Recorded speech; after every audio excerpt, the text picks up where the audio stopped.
Friends, நம்ம Bhavani life style video. எல்லோரும் நலமாக இருக்கீங்களா? நான் சூப்பராக இருக்கேன். நான் இப்போ வெள்ளை பாவக்காய் வாங்கிட்டு வந்திருக்கேன். இது பாவக்காய் ஃப்ரை பண்ண போகிறேன்.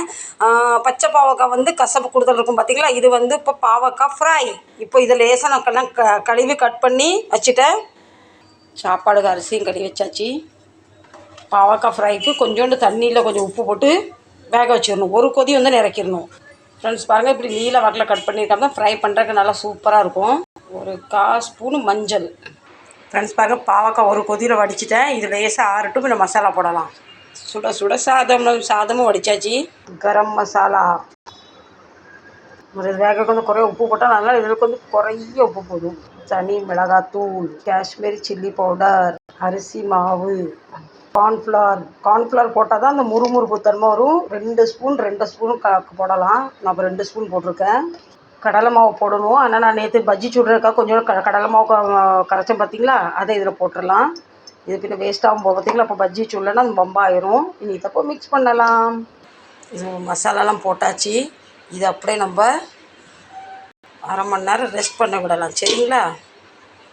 இப்போ 4 முட்டை வேக போட்டேன். எங்கள் விஸ்கிக்கு 2, எங்கள் பையனுக்கு 2. வத்த குழம்பு வைக்க போகிறோம். வத்த குழம்புக்கு முட்டை ரொம்ப நல்லாயிருக்கும். எங்கள் விஸ்கிக்கு இப்போ ஒன்று கொடுப்பேன், நைட்டில் ஒன்று கொடுப்பேன்.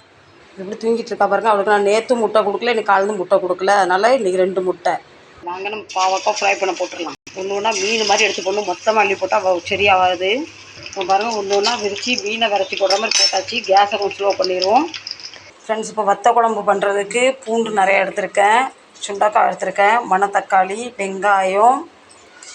இப்போ நம்ம 1 ஸ்பூன் வெந்தயத்தை போட்டுருவோம். 1 ஸ்பூன் நிறைய கடுகு, சீரகம், தக்காளியும் போட்டுட்டேன்.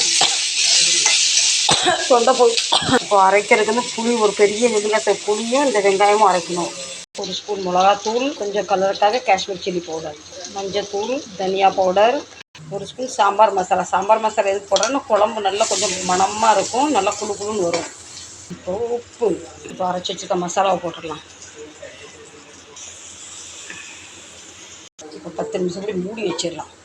நம்ம பாவக்காய் ஃப்ரை சூப்பராக ஆகிட்டு பாருங்கள். நல்லா முருன்னு வந்துருக்கு, கிரன்ச்சியாக வந்திருக்கு. தெரியுங்களா?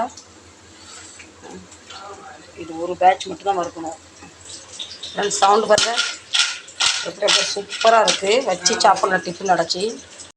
ஃப்ரெண்ட்ஸ், நம்ம வத்த குழம்பு கலர் பாருங்கள், வேறு லெவலாக வந்துருக்கு பாருங்கள். ஃப்ரெண்ட்ஸ், நம்ம கிச்சன் வேலை முடிஞ்சிட்டு பாவக்காய் ஃப்ரை ரெடி, முட்டை வேக வச்சாச்சு, வத்த குழம்பு ரெடி, எல்லாமே ரெடி. சுட சுட சாதம் ரெடி. அந்த வீடியோ இதோட முடிக்கிறேன். இந்த வீடியோ பிடிச்சதா லைக் பண்ணுங்கள், ஷேர் பண்ணுங்கள், சப்ஸ்கிரைப் பண்ணுங்கள். நாளைக்கு நல்ல ஒரு வீடியோவில் பார்க்குறேன். ஆதரவு தாங்க. Tata, bye bye, take care, tata, bye bye, good night.